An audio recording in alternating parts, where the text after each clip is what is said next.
listening to the Hazard Ground Podcast, with service members from across the military sharing their stories of combat and survival. And now, here's your host, Mark Zeno.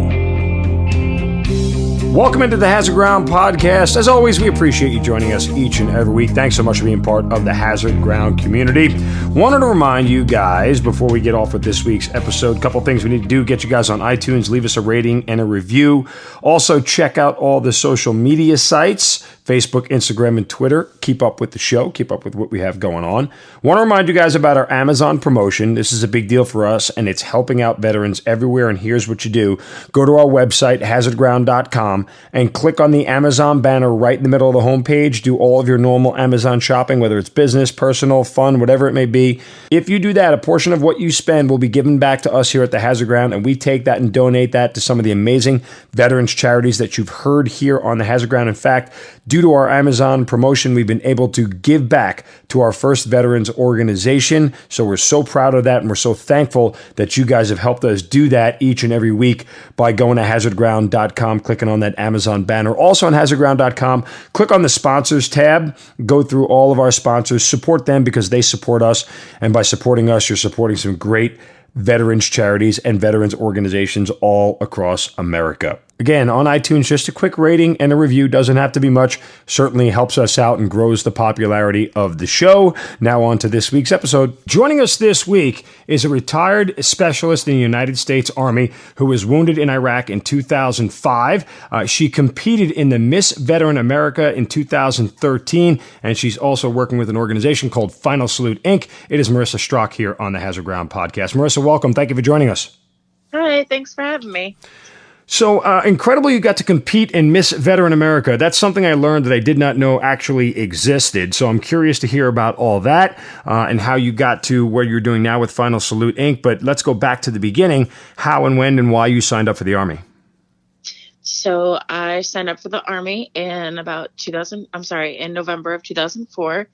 I graduated high school in 2003, did about a year of school and studied mixology and figuring out what went well with vodka and tequila more than I studied my classes. So I needed some motivation and discipline in my life, and I sought that with the Military Police Corps and the Army. Did you know that you wanted to be an MP going in? What was it about that attracted you? I've kind of always been one of the guys. Mm-hmm. So I've always been a tomboy.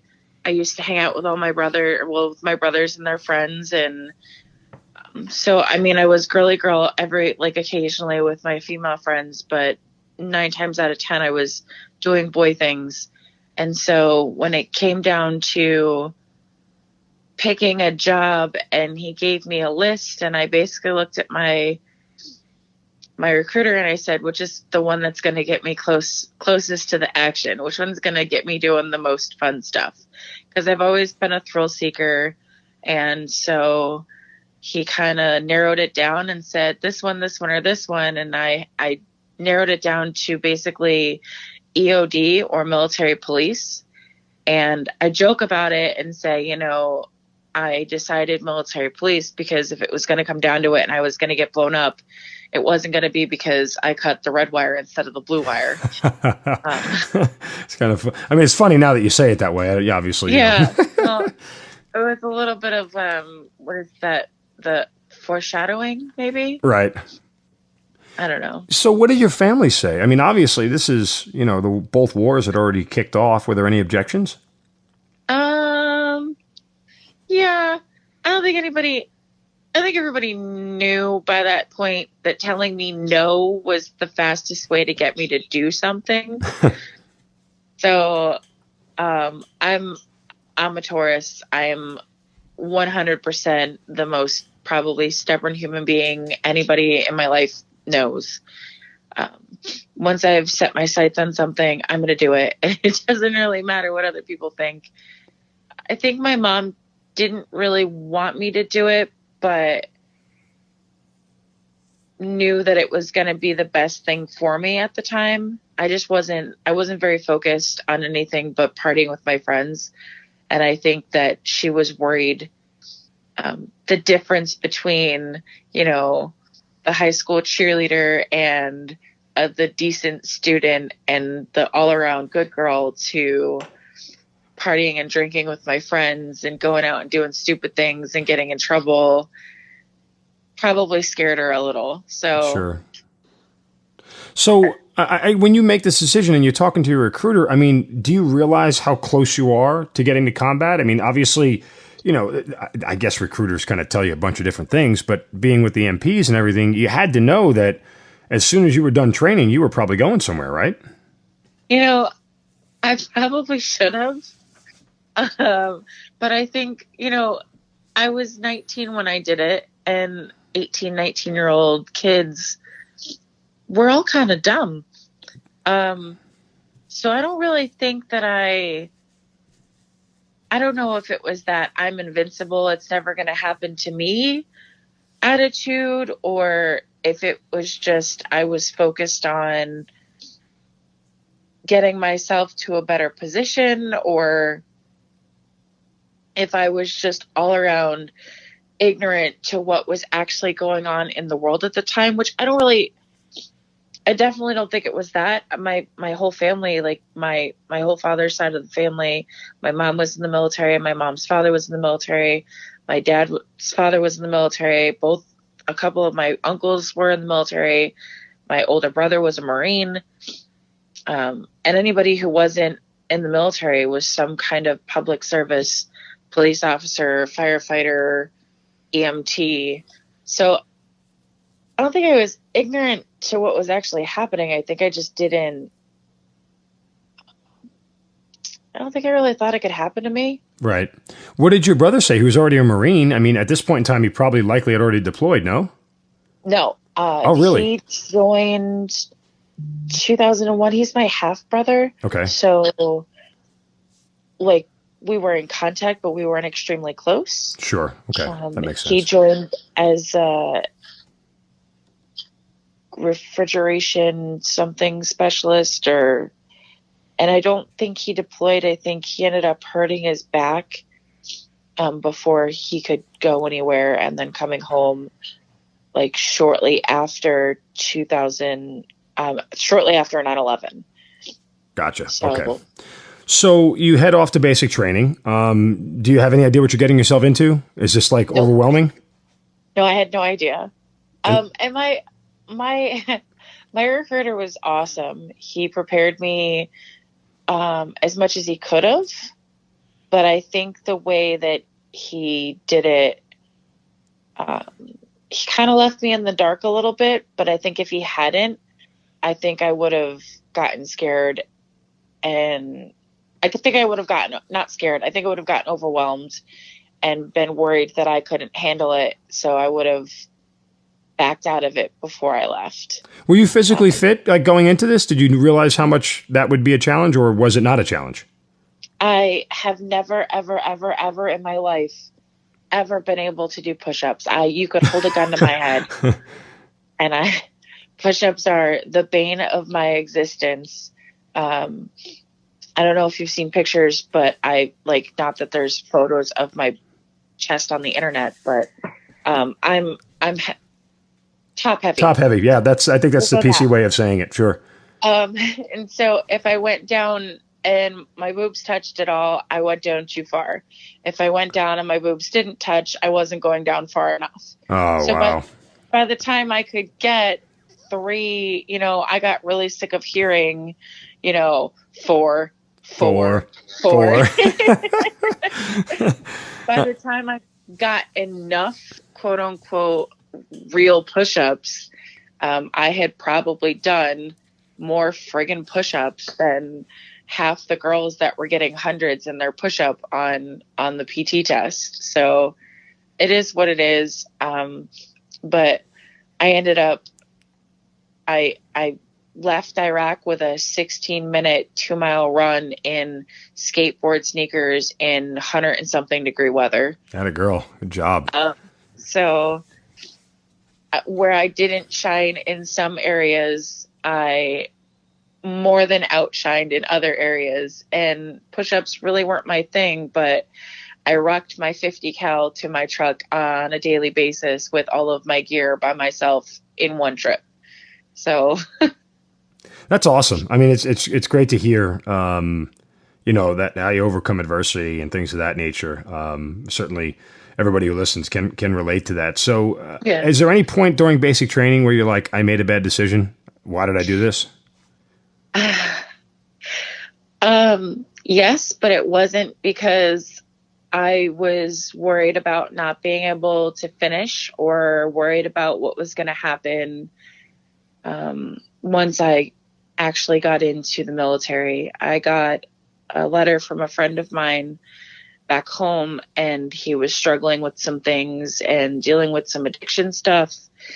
And I had enough. I was done. I wanted to go home. I wanted to fix things and be there for my friends and my family. And I took the letter and I walked downstairs with my battle buddy, and I walked into the office and I talked to my drill sergeant and said, I'm done. I'm going home. How did that go over? It actually, he didn't eat my soul. I was pretty sure as soon as I said it that that's what was going to happen.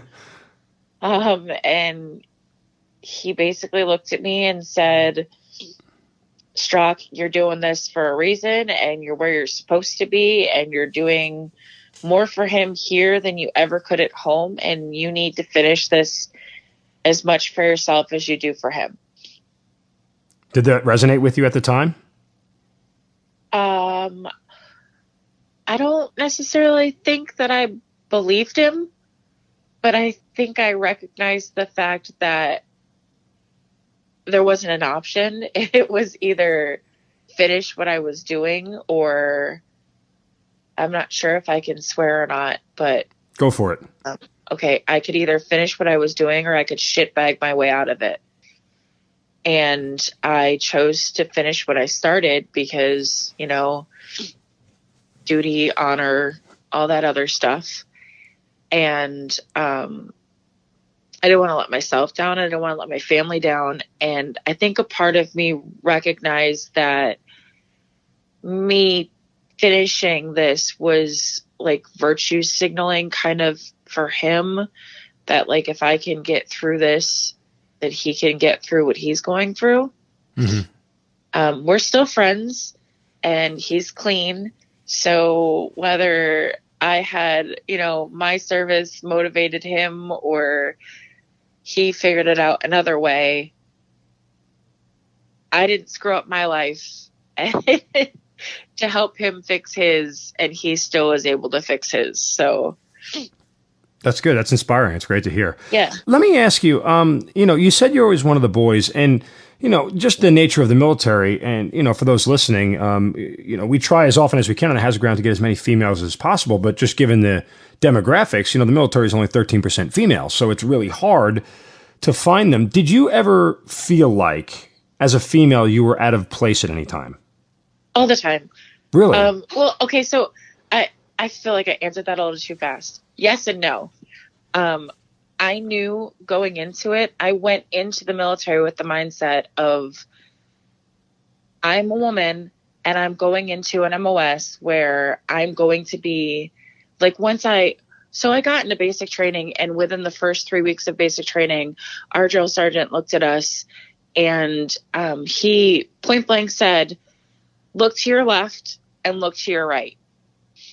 In a year from now, there's a good chance that one of those two people won't be alive and won't be in the military because they deployed and they were injured or they died.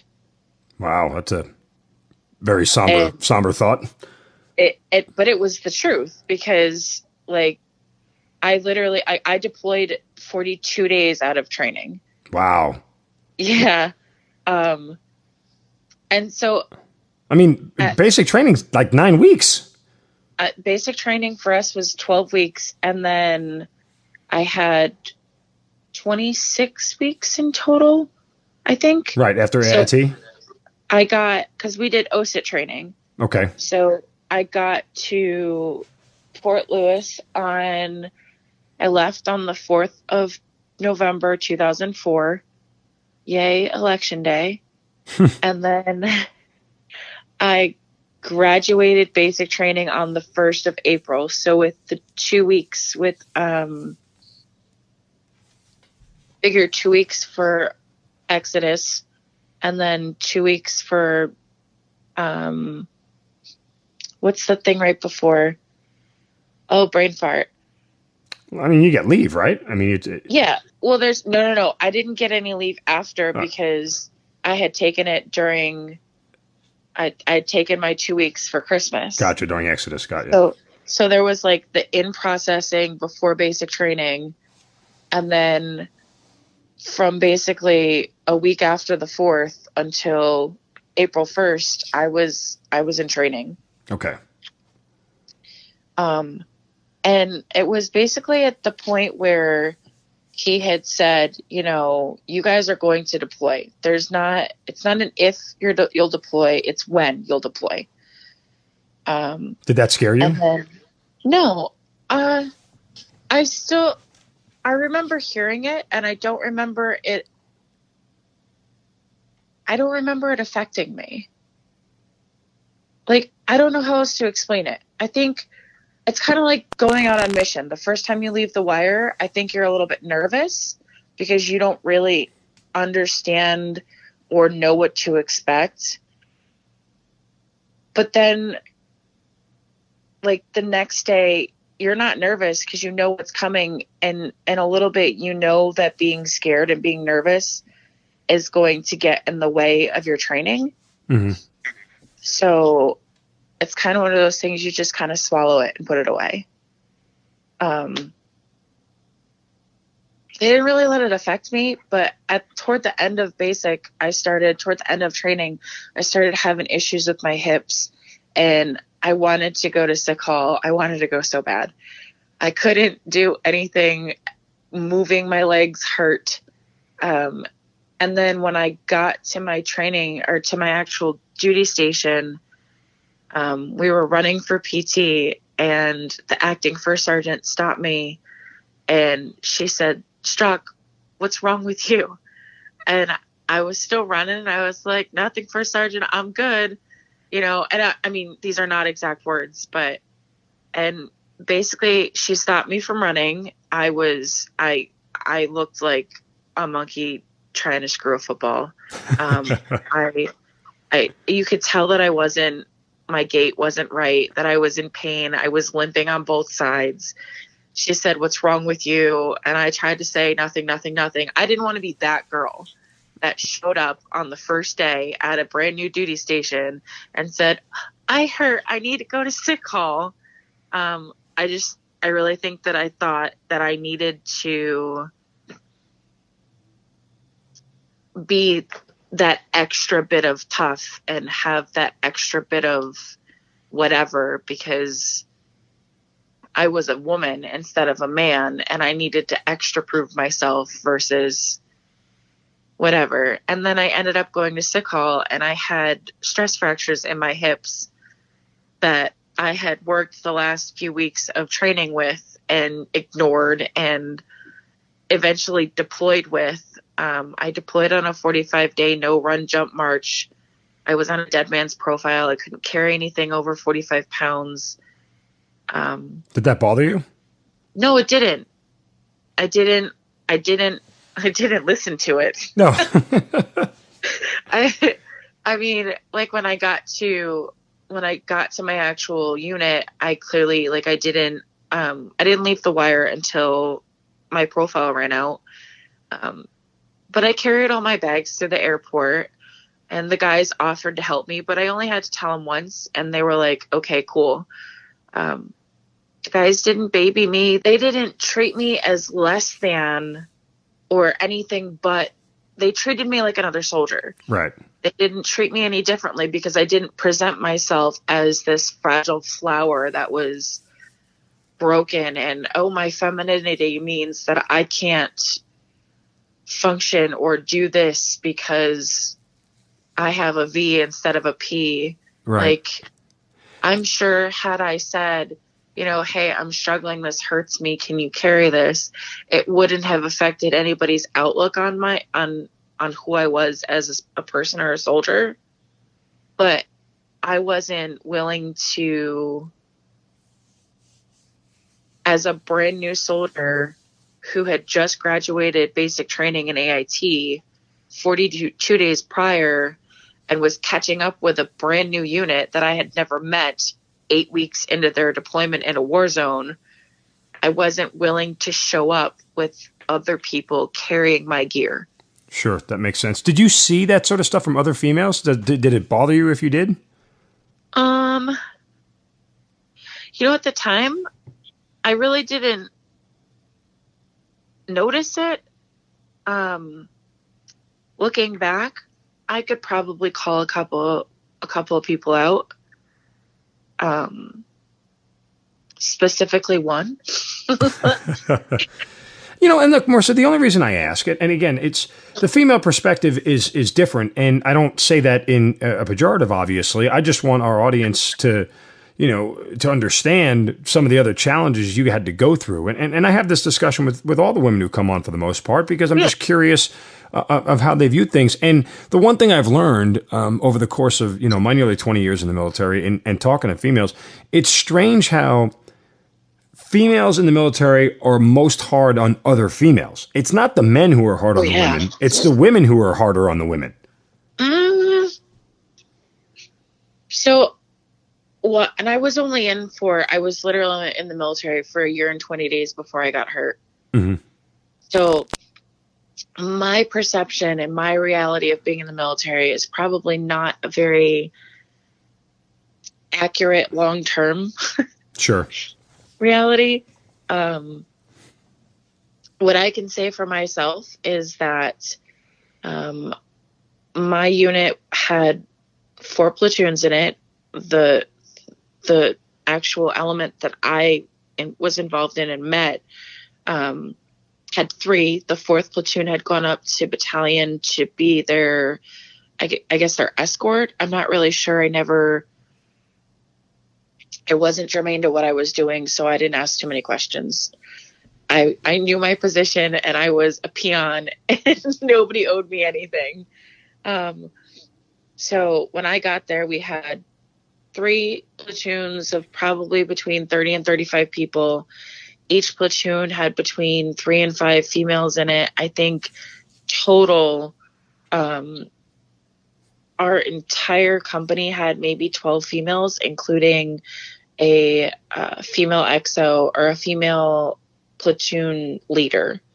So the platoon that I was in when I got hurt had our female platoon leader, and she was amazing. Most of the women, all of our women, were super supportive. Clearly, we're women, there's going to be a little bit of kindness involved, but it wasn't overall as a whole, our unit was pretty good to each other. I had more issues with med as far as there were a couple of people in my unit who were E5s that I have always been a thick girl. I was 6'1" in high school and 210 pounds. Wow. But I was also, by the time I left Iraq, I was between 180 and 185, and I was leg lifting 300-pound sets. Wow. So between 12 and 15 reps, 3 times sets. I have no idea what my 1 rep max was, but I'm assuming it was a lot. So, yeah, I had a little bit of chub on my stomach, and I was a thicker girl, but I was in no way, shape, or form fat. But I was fat shamed for the first probably 2.5 months that I was in Iraq by one person. Wow. I'm sorry to hear it. I mean, that's just, I wish your leadership was better. I wish that kind of stuff didn't happen. And coming from an NCO, that's just unacceptable. So, obviously my words are futile at this point, but, we've touched on this topic on the podcast before. So it bears repeating that it's unacceptable behavior, especially from people in leadership positions. All right. Go ahead. 99.9% of my leadership while I was in the military was amazing beyond words. So to have one person in my entire career that was a shitbag, and I don't even think necessarily, nope, there was two people. And I don't even think that it was them consciously trying to be a piece of crap. In fact, after I was hurt and came home, one of the people who made my life miserable for the first couple months that I was deployed came up to me and shook my hand, apologized to me, and told me that he had an enormous amount of respect for me and what I was doing and how I was able to recover. How'd that make you feel? I'm not really sure. It made me look at him a lot differently, and in a good way or a bad way? In a good way. Okay.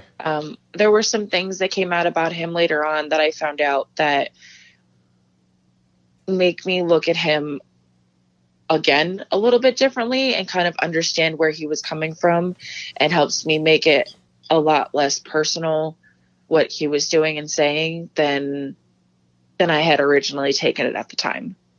Sure. Okay, so let's get back to 42 days after training, you are deploying. Where are you going? What are you doing? What are you told? And give me the surroundings and the kind of date time frame. So I actually got told either right before or right after we had a female in our unit that was killed on April 18th in 2005. And I was told either right before she passed or right after she passed that I would be deploying on the 15th of May. And we were about roughly the same age, and it kind of had a little close to home. So I think when I first deployed, I was scared. I was probably more than scared. I was terrified. And they told me that I was going to Baghdad. And so the conversation with my mom right before Mother's Day was a barrel of monkeys. It was so much fun. Picking up on your sarcasm. Oh, God. Good. I always worry that people aren't going to. And then, yeah. So I actually got to go home for 4 days for Mother's Day. What was the fear about? What were you most afraid of? What were you terrified of? Not coming home? Fair enough. I mean, it's a fair, obviously death is but there's specific things about it, whether it's family, loved ones, how it's going to happen kind of deal. I always get choked up talking about my mom and my brother's reaction to me getting hurt. So I think that more than anything, my fear was letting people down. And that's how I got through basic, and that's how I got through my training. And then letting people down with my deployment would be, getting someone hurt or not doing things the correct way. And then with my mom would be, not letting her down, but, not coming home and having her live with that for the rest of her life. Because it was my decision to join. So it would be in my twisted head, it would be my fault if, she right. had to, not twisted, but, No, well, I can understand that. I mean, I'm similar in the same way. I've had over the years, people question, your military service and your deployments and this, that, and the other and everything else. And the only thing that really gets me angry, I'm like you, is that when it comes to that, I feel it's crossing a line because you weren't sitting up with my mother every night worrying about the phone ringing or somebody knocking on the door. You weren't sitting there with my brother, making sure that his little brother was going to come home. Like, you don't get to sit there and talk about that in any negative way because those people went through hell while I was gone. Forget what I went through. That's easy. That's easy for me to deal with. It's those people on the other end back home that 100%. Yeah. I mean, they went through a hell that I'll never understand and don't want to, but I know it was their hell. I get very frustrated with people because they make fun of people who are dependents. And, there are some dependents who probably take it a little extra ways and try and wear their husband's rank or whatever. But coming from somebody who I deployed, I got hurt, I came home, I spent 1.5 years in the hospital. I came home from the hospital. I'm alive. I'm still living my life. I walk, I do things, I do whatever I want every day. And then I found out shortly after I came home and got my own apartment that my unit was deploying again. And so I went from a deployed soldier to a family member, and not even a family member because I didn't have access to anything. I had access to the information through other family members of people that were deployed or my friends who were deployed. And all I could do was sit at home and wait for emails and phone calls and Facebook messages. And to be 100% honest, if given the opportunity to sit at home at a computer, staring at it, waiting for a phone call versus going outside the wire every day, strapped with a 9mm and an M4 and a 50 cal, I'm taking Betsy the 50 cal any day of the week. Please and thank you. Perfect answer. Well, you've mentioned it a lot. The fact that you were injured. Let's go to Thanksgiving Day, 2005. And, I told you before we started here that ironically or coincidentally, I was in Iraq the same time you were. However, that was when I chose to take leave. So I was home for Thanksgiving in 2005, but you were in Iraq. Kind of tell me, what happens that day when you wake up? Is it a normal morning? Do you know what you're doing? To be 100% honest, and I'm not sure how your missions worked when you were there. My missions were basically the same every day. Yes, they were in a different order. Yes, we took different routes. Yes, we did things so that, if we had 5 missions or five objectives that we needed to take care of as a squad, we might do 3 on Monday and 2 on Tuesday and 4 on Wednesday. And we never did the same thing exactly in the same day. But everything is gray and everything is tan and everything is brown. And after, 6 months of doing the same crap over and over again, it all kind of bleeds into each other. Sure. So what I thought had happened on Thanksgiving, I thought that we had gotten up and gone and gotten Thanksgiving dinner as a squad and then gone to mission. And I thought we had like a later mission, and apparently I'm remembering it wrong. I'm remembering like a different holiday where we went as like a family unit and gone and gotten dinner together. I guess we weren't supposed to go on mission that day. I'm not really sure what happened or why. And at the last minute, we ended up going out. And we were at our last stop for the day, and we were in Yusufia at the Iraqi Army Reserve compound. It was like the Iraqi Army and the Iraqi police were both stationed there together. Yep, I've been there. Know exactly where it is. I have a funny story about this place. So there's that. It's like what I remember is there's like that one kind of warehouse type building. Mm-hmm. And then there's a huge parking lot out in front of it, right? Yeah, the big parking lot, yeah. So we're sitting in the trucks on the fob. We're all hanging out in the trucks. There's 2 of them next to each other, smoking and joking, talking crap to each other. I think it's all of us, and our squad leader and our team leaders were all inside. We weren't needed for anything, and the IA was up doing, the checkpoints or whatnot. So we didn't have anything to do. So I remember vividly, I had my Kevlar off and my flak jacket was like over the top of the armor around the turret because I was the gunner at the time. And we're sitting there, and after a while hearing like mortars get lobbed in, you can kind of tell if it's close enough to have to worry about it. Mm-hmm. And so the first one came in, we didn't even see it. We heard it, but we couldn't see anything that it had done.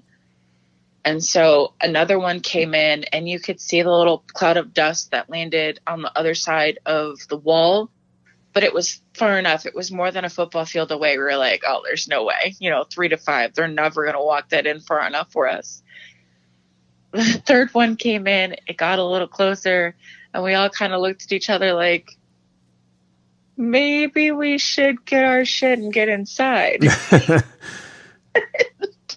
And just before the fourth one came over, my squad leader came out, had the wildest, most crazy, what the fuck are you doing eyes I've ever seen in my life. And he came out and he was just screaming. He's like, what are you crazy assholes doing? So we all I'm sitting in the driver's seat with my foot holding the door open. My cigarette was hanging out of the Humvee. I dropped the cigarette and was trying to climb up into the turret. I grabbed my gear. We're running into the building with my flak jacket on upside down, and it was a hot mess. We were all a hot mess, but that was the last, mortar. So we were all safe, but it was kind of funny. We're stupid. Yeah, a little bit of both, obviously. Yeah. Yeah. So at least there's a good memory from certain things, There's a ton of good memories, but that was just the one that I can think of. So where were you? Do you remember the exact details of everything before you got hit? So we were at Yusufia, and do you know who Noah Galloway is? I do, yes. He was a guest on the House of Ground podcast. He was one of our first guests. Oh, cool. So actually, his unit was in the area that we were in, and they had gotten a call to do a check or investigate a mass casualty or a mass grave of Iraqi casualties on a national holiday. That doesn't smell like a trap to me or anything. No, not at all. And so they said they didn't have the manpower to do it, or they didn't have the equipment to do it.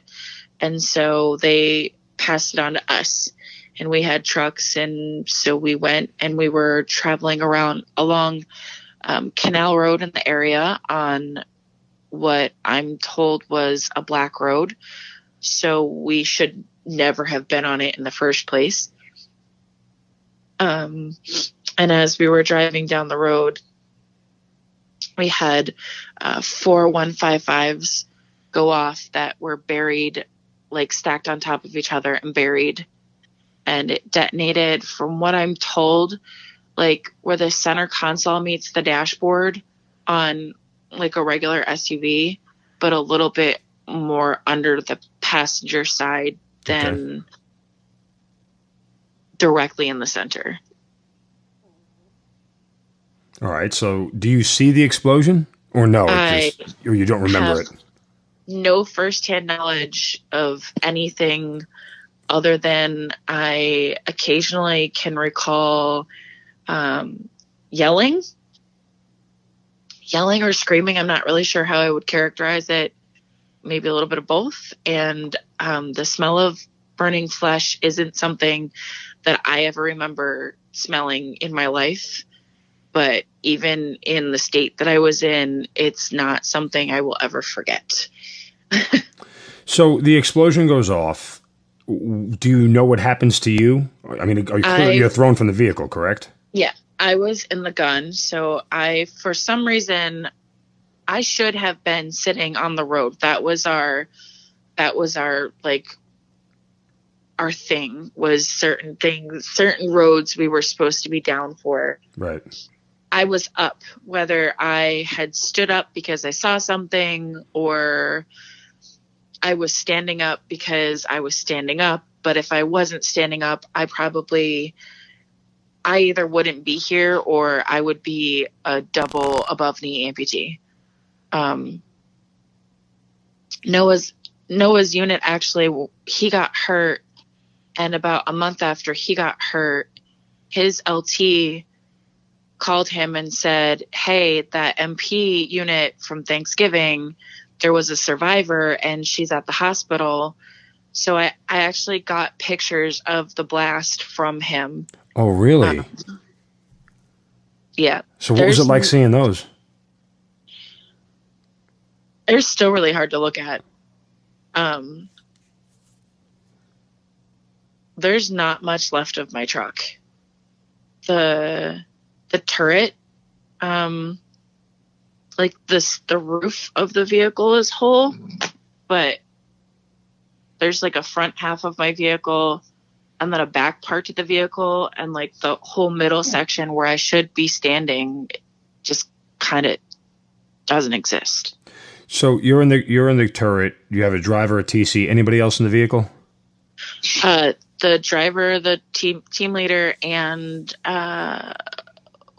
the Iraqi police colonel, and our interpreter. Okay, and the two of them were in the back seats, obviously. Yes. Okay. Do you know once you get thrown from the vehicle and you land, are you awake? Do you know what's going on? I was awake, but not really with it. I'm told that because they couldn't find me at first. So myself and my team leader had, I guess, like landed in some brush.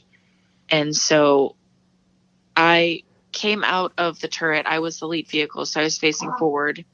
I came out of the vehicle and like flipped over in the air and on my face slid into bushes. And I'm not sure who actually found me, but actually I know who found me. Sorry. He noticed the bottom of my DCU top had flipped up over my Kevlar, and from the blast and everything and the dust in the air, everything was all like some shade of tan or another. And so he saw the tattoo on my lower back. My tramp stamp, my gift from my mother for my 18th birthday. We went and got matching tattoos for my birthday 3 weeks before I turned 18. So she went and lied to the tattoo artist for me so I could get a tattoo. And that's what he saw. And he saw it moving and came closer to it. And as he got closer, he could hear me. And so that's when he realized that that's where I was. And they got me and kind of got me set up and, put a tourniquet on everything because everything was bleeding. And I guess they said that I was awake and I was talking to them. I was responding. And they said that, when they asked if I wanted a water, if they could get me anything, I said, I don't need a water, but I'll take a beer.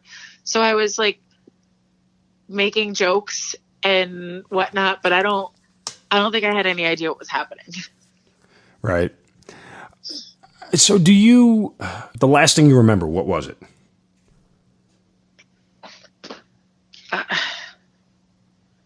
I really don't know. Do you know the condition of any of your other platoon mates at this point in time? No, I had no idea. I didn't actually.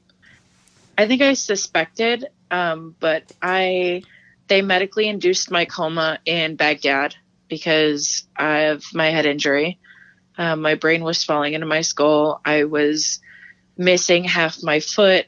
My whole right leg was jacked.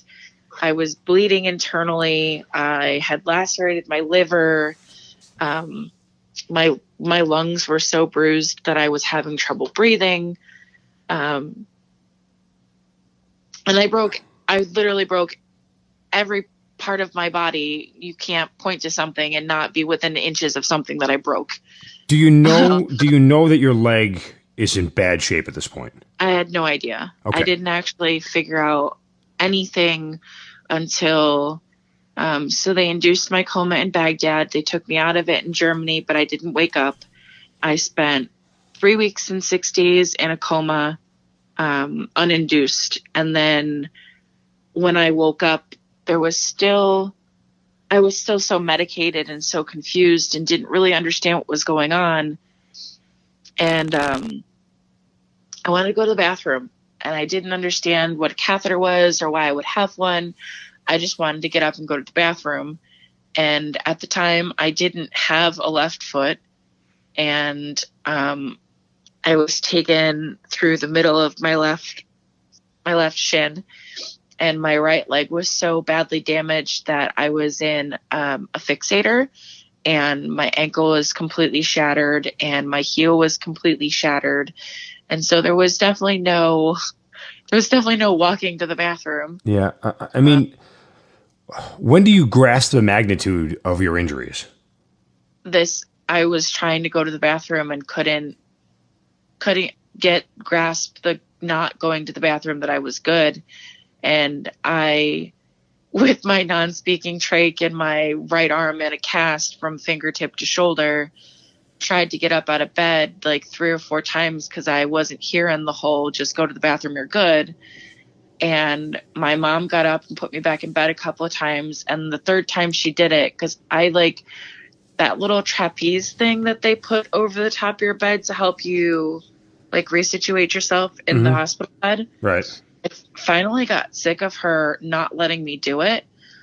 And so I reached up and I grabbed the trapeze and like swung my legs to get up out of bed. And when my mom got up to put me back in bed, I mean, I probably wasn't very successful in getting my 50-pound metal leg over. But when she got back up to put me back in bed, I think at that point, that's when she told me that I felt the bottom of my leg, and I just looked at her and I managed to get out, "It's all my fault." Why did you say that? I don't know. I still have no idea.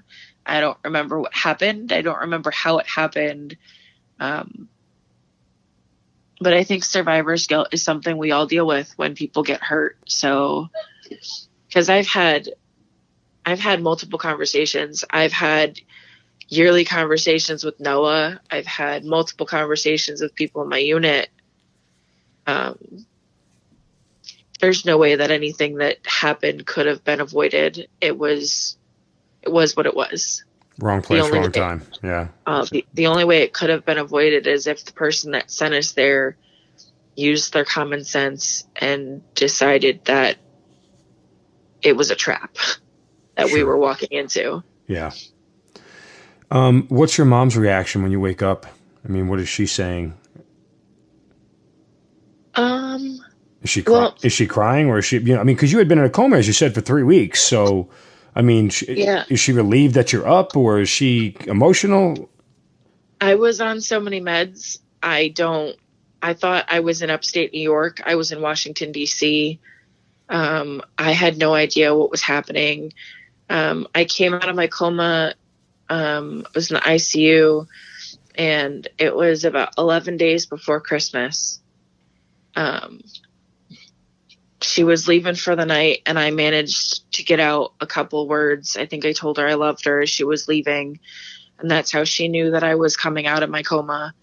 2 weeks after I got to DC, they told my mom point blank that because of my traumatic brain injury, that my best bet for the rest of my life, like I was never going to walk or talk again, that my most optimistic for my recovery was that I would be a vegetable. Like if I woke up, I would never walk or talk again. That I was probably going to be a vegetable for the rest of my life if I woke up. Wow. And she told the doctors to go fuck themselves because they didn't know who I was or, how stubborn I am. And 2 weeks later, there I was waking up, and about 1.5 years later, I walked up to the doctor. I was getting ready to leave in the next 2 days. I was in my PT uniform as a E4 nobody, And I was like, well, screw it. How much trouble can I get into? Like, it's not like they can cut my legs off or anything. So I walked up. I saw the colonel that had told my mom what he had said. And I just felt that it was not,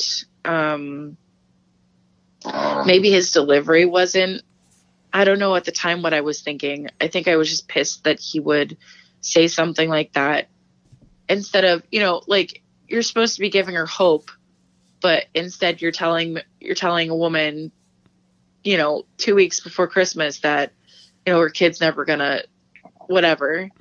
And so I kind of walked over to him. He was talking to somebody, and I waited for a lull in the conversation. And at the time, he looked over, acknowledged me, and I said, "How are you, sir?" And I put my hand out to shake his hand, made sure I had a real, firm grip, let him know that I meant business.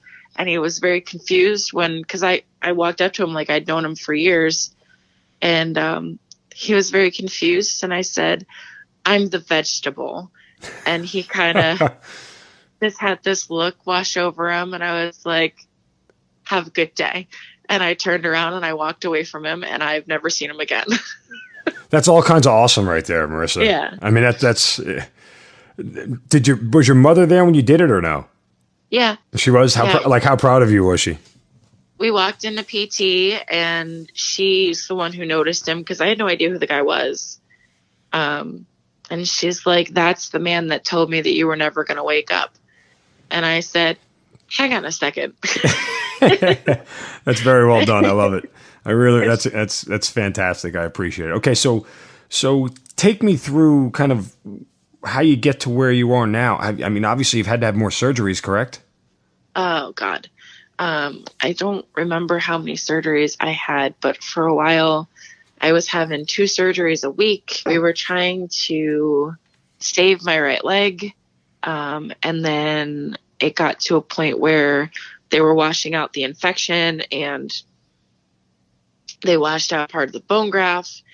And when I talked to my surgeon, I was like, "Well, what would you do if this was you, or if I was your daughter? What would you tell her to do?" And he very honest with me, very blunt, and I very much appreciate it.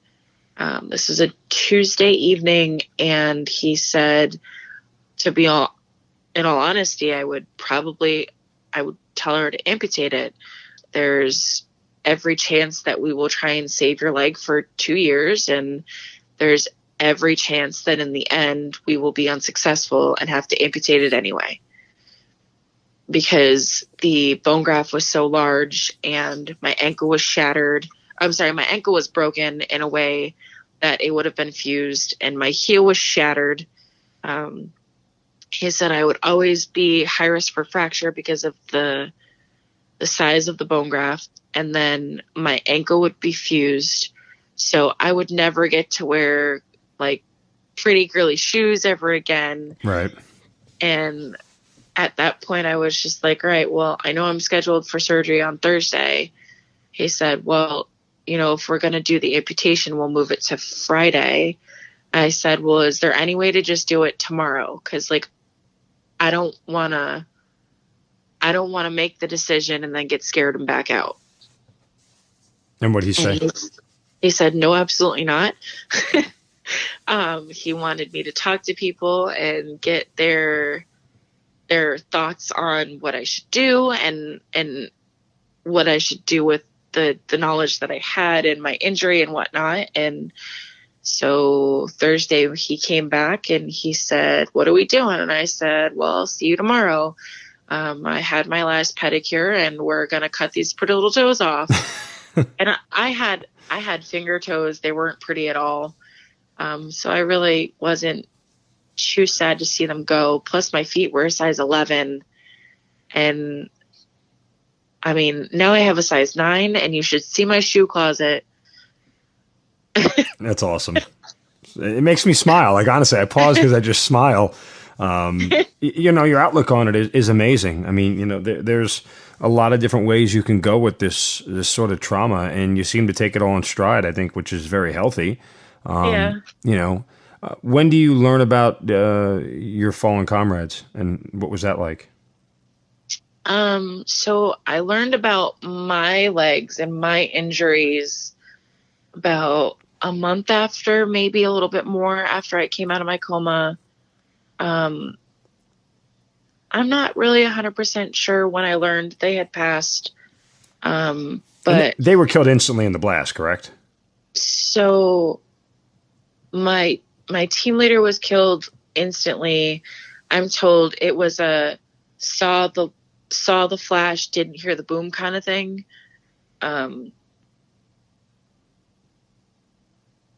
So I'm thankful for that. My driver wasn't quite as lucky, but I'm hoping that he was in shock and didn't really know what was happening. Right. I mean, how do you deal with that every day?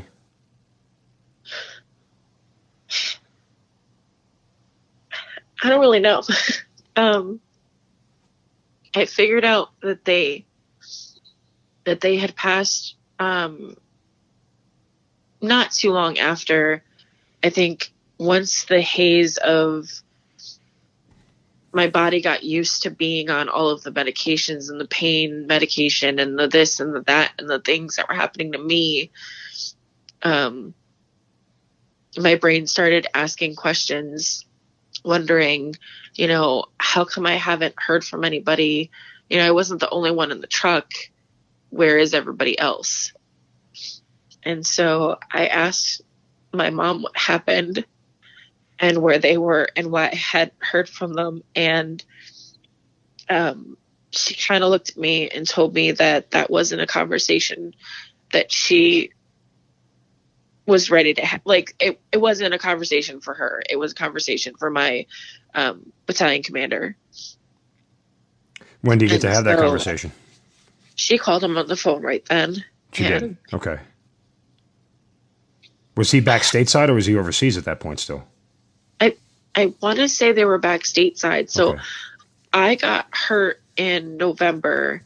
My unit came home in February, but I'm pretty sure my battalion commander and like the battalion portion of our unit came back prior because they had deployed sooner than, but I'm not 100% sure. Sure. So I'm pretty sure it was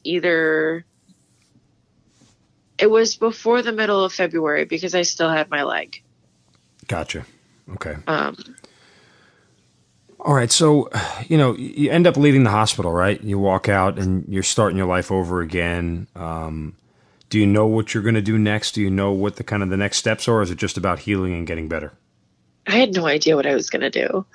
I was a 21-year-old kid that they'd handed a fat wad of money to and said, okay, see you later.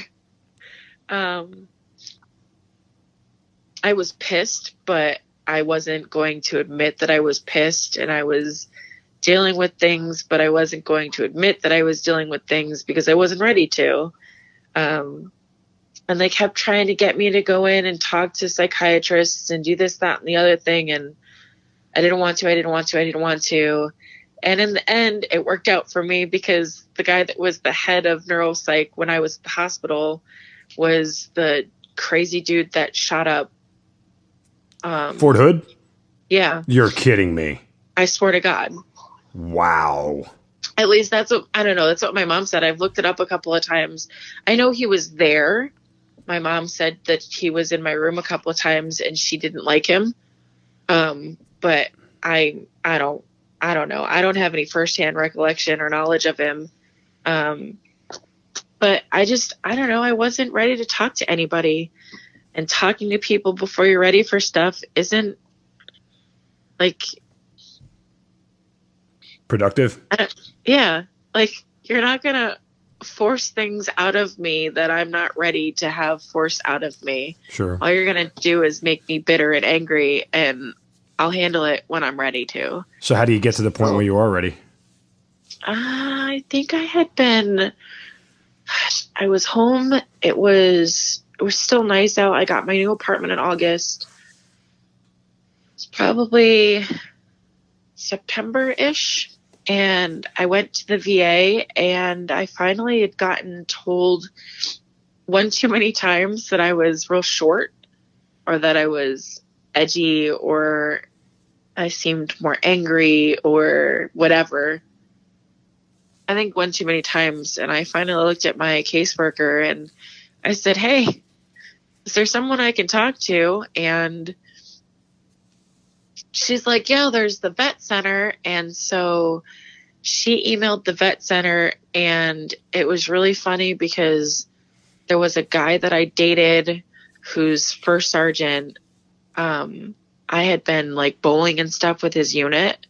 So I had made friends with these people, and the guy who was available to talk to me responded, and he said, I think I know who you're talking about, and I might have to, pass on this because it's not, I don't know if it was like a conflict of interest, or he thought it would be uncomfortable, and it ended up being the best thing that could have happened to me because I was already comfortable with him, and I unloaded more shit on this man in like 3 months of talking than I've ever unloaded on anyone else in the entire 33 years of me being on this earth.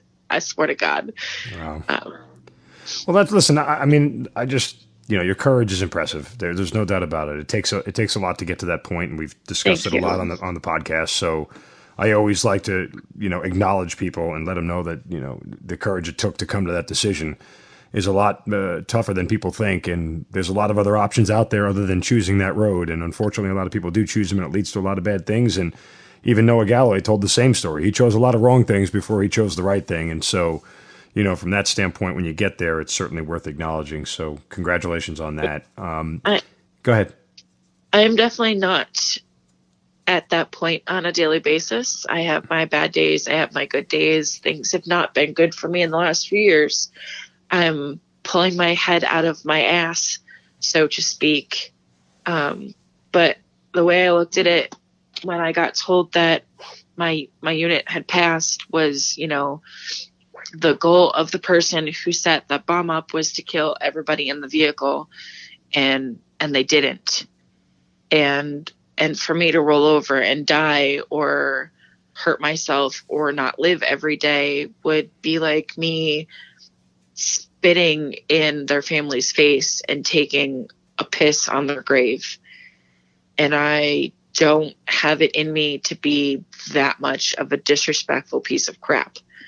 It's amazing. So I just feel like it would be disrespecting their memory. And so their names are tattooed on my back with a giant tattoo. And every time somebody asks me about it, regardless of how drunk or inappropriately they touch me or talk to me about it, I will respectfully talk to them and explain to them what happened. And I will gladly share stories about both of them anytime anybody ever asks.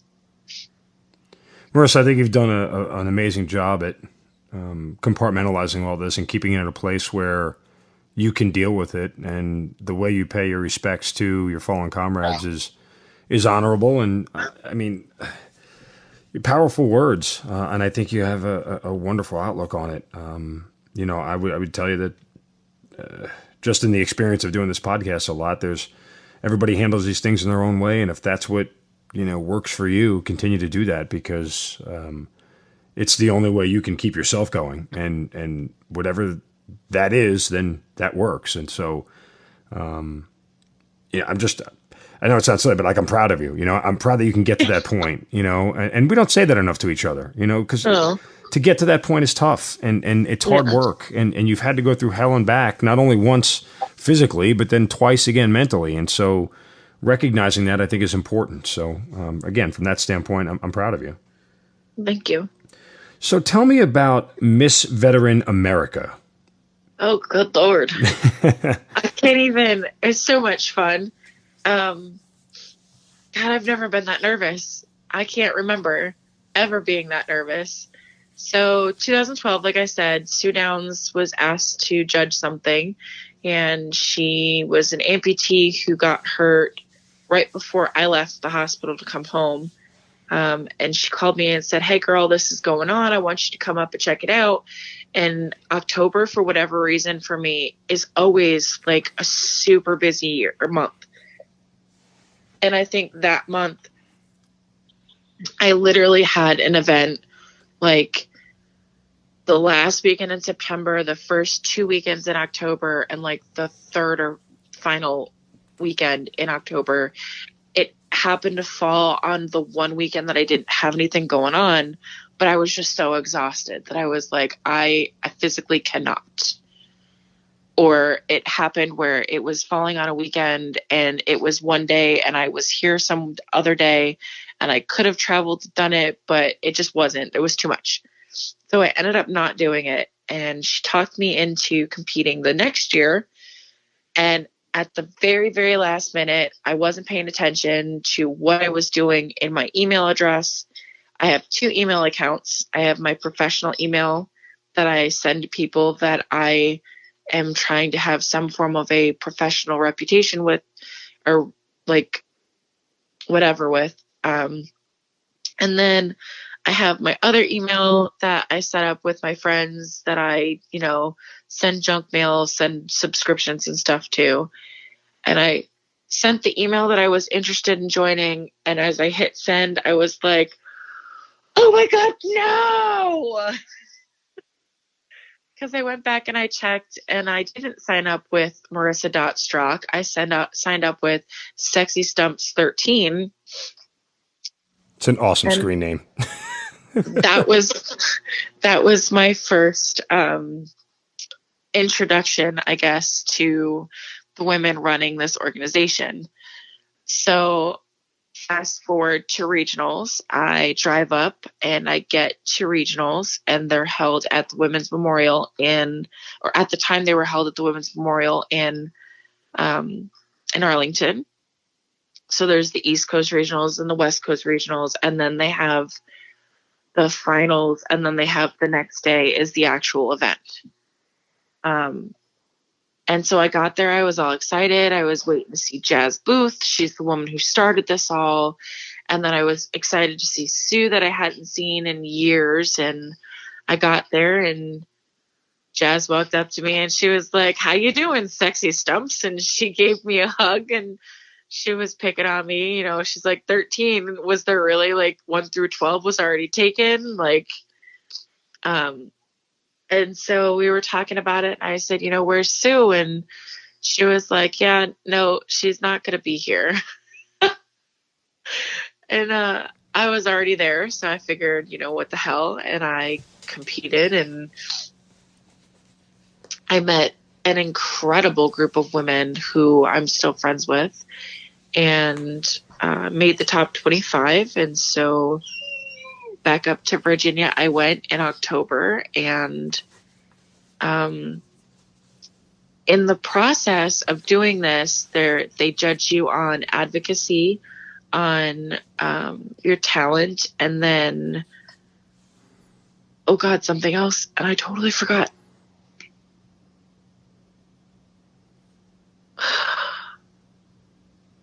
I'm having a stroke. It's happening. Don't hurt yourself. It's okay. We get the point. Oh, God. So they judge you on 3 different things, and talent and advocacy for the organization are 2 of the 3 things. And it is in no way, shape, or form a beauty contest. It is not judged on. There's literally nothing that you do physically that's judged. Like the best dressed gets an award, but that's not something that is factored into who wins. Right. So the talent competition, or the talent portion, I was like, well, I don't know what I can do. Like, I'm really not good at anything. And so I was talking to my friend, and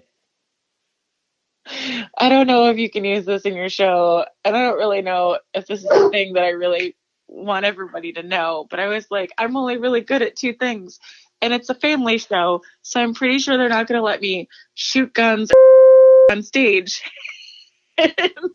Oh my God. Yeah. So, and I was talking to one of my military friends who had deployed with special forces. So he was all about like raunchy funny, and he was kind of a comedian, and he was like, "Oh my God, Marissa, that's your talent." And I said, no, stay with me. Family show on stage, not acceptable. And he laughed and he's like, no. Like you're funny. You're an asshole and you're funny. Like that's your talent. So I got up on stage and told 5 minutes of jokes about me being an amputee. And my last joke was, I don't understand why people are so surprised when they see my closet and see that I have 100 pairs of shoes. Like they amputated my feet, not my vagina.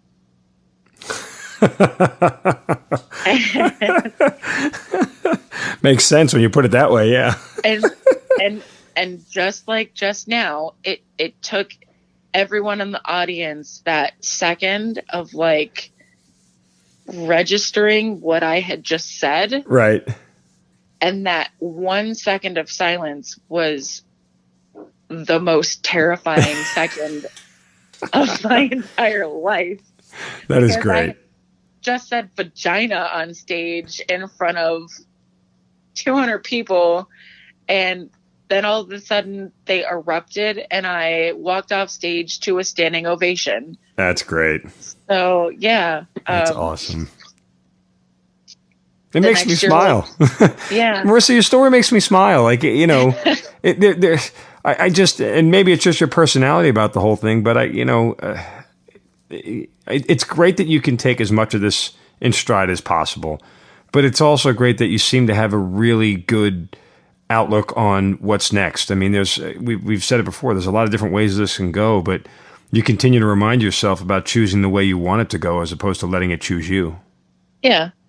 I'm trying. This is not an everyday. Like, this is not my outlook every day. Like, sure. There are more days than not that I'm like, okay, like some days it's no pants day because I don't feel like putting on pants and it's more comfortable to wear, booty shorts and hang out in the house and clean and do nothing. And then there's other days where I'm like, I'm not getting out of bed. So what would I put pants on for?